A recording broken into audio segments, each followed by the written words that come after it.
नमस्कार, मुनादी न्यूज़ में आपका स्वागत है। हम YouTube के माध्यम से एक मुद्दे पर रोज बात करने की आपसे कोशिश करेंगे।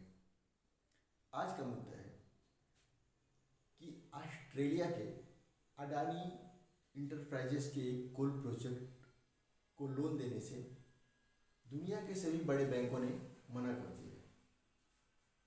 वे अडानी इंटरप्राइजेस को लोन नहीं दे रहे हैं। इसके बाद भारत की SBI state bank of India ने उन्हें लोन देने की प्रक्रिया को शुरू किया, लेकिन SBI के बहुत बड़े फंडिंग एजेंसी आमुंडी ने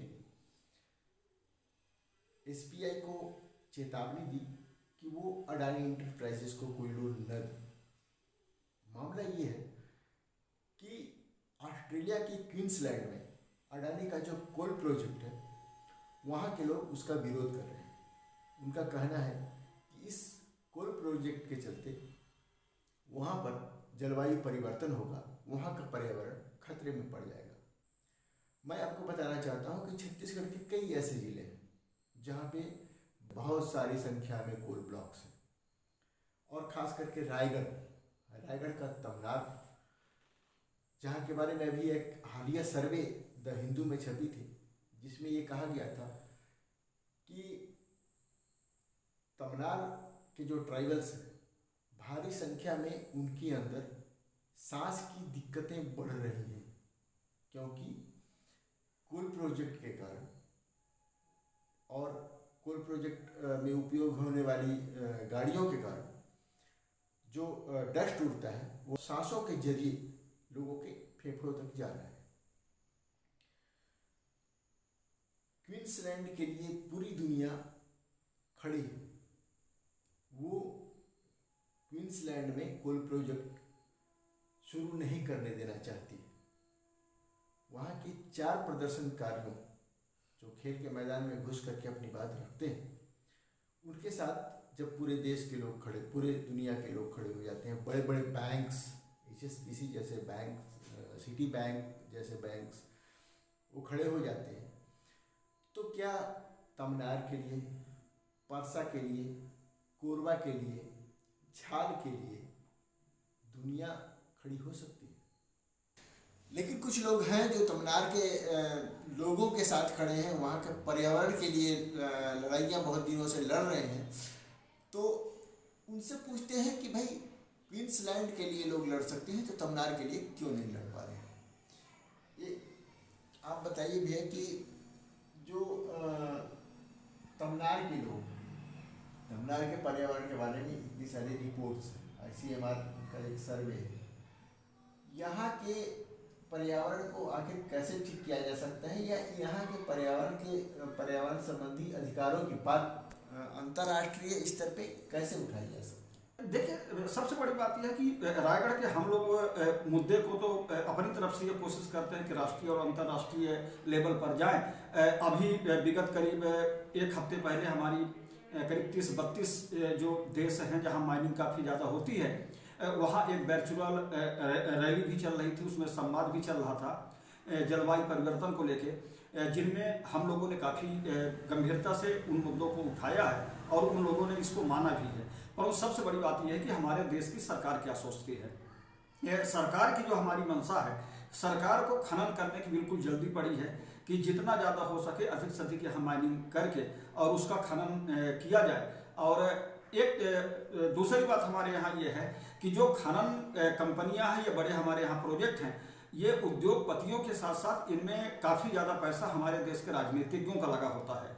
अगर खनन कंपनियों के काम को अगर रोक दिया जाएगा तो उससे कंपनी के साथ साथ जो राजनेता हैं जिनके पैसे उसमें लगे होंगे, वो सब घाटे में चले जाएंगे।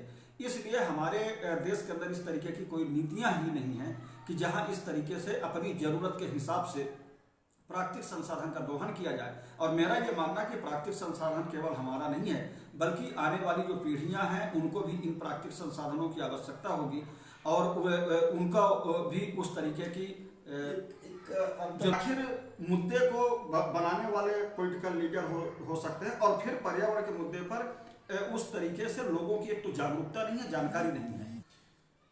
पूरे मामले में सबसे बड़ा सवाल यही है कि सिर्फ क्वींसलैंड के लोगों को ही या ऑस्ट्रेलिया या दूसरे पश्चिमी देशों या पूर्वी देशों के लोगों को ही स्वस्थ वातावरण में, स्वच्छ पर्यावरण में रहने का, जीने का अधिकार है, या भारत के उन क्षेत्रों में, उन ट्राइबल्स रिमोट एरिया में जहाँ पे सिर्फ ट्राइबल्स रहते हैं, आदिवासी रहते हैं, क्या उनको भी स्वच्छ पर्यावरण और सही जलवायु में रहने का अधिकार है या नहीं। इस मुद्दे पर हमने छत्तीसगढ़ के मुख्यमंत्री भूपेश बघेल से ही बात की। सुनिए वो क्या कहते हैं। पर्यावरण संतुलन होना चाहिए, मैं भी इसका समर्थन करता हूँ, लेकिन भारत सरकार ये चाहती है कि अब एनर्जी है उसके लिए अल्टरनेटिव व्यवस्था होती जा रही है, इसलिए कोयला आधारित जो ऊर्जा है वो कुछ सालों बाद अप्रासंगिक हो जाएंगे, इसलिए जितना जल्दी हो जाए कोयला निकाल लिया जाए। ये सोच भारत सरकार की है और इस कारण से लगातार वो नीलामी की बात कर रहे हैं और राज्यों को देने की बात कर रहे हैं, जबकि इससे राज्यों को, हमको तो नुकसान ही है। यदि दूसरे राज्यों को यदि कोयला खदान आवंटित करते हैं, हमको रॉयल्टी कितनी मिलती है? नहीं मिलता, नहीं बराबर है 100 रुपया, और यदि प्राइवेट प्लेयर को देते हैं तो 2300 से लेकर 3200 तक मिला है। लेकिन लगातार खनन से यहाँ के पर्यावरण में असंतुलन तो होगा ही, और इस बात को हम लोग लगातार भारत सरकार कर रहे हैं, लेकिन भारत सरकार लगातार नए खदान चिन्हित करके उसे नीलामी करने की कोशिश कर रहे हैं। अभी और भी खदान मिला हुए हैं, हालांकि उसमें जो 46 खदान की नीलामी की जो बात गई थी उसमें बिडर ही नहीं आए। तो ये स्थिति है। अब भारत सरकार के दृष्टिकोण को समझने का आवश्यकता है।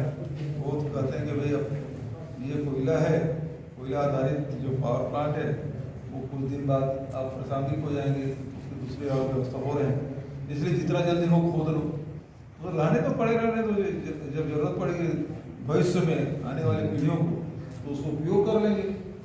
लेकिन भारत सरकार, क्योंकि कोयला खदान का आवंटन भारत सरकार का ही है, और ये सवाल तो निश्चित रूप से केंद्र सरकार से पूछा जाना चाहिए। मैं आपकी बात का समर्थन करता हूं।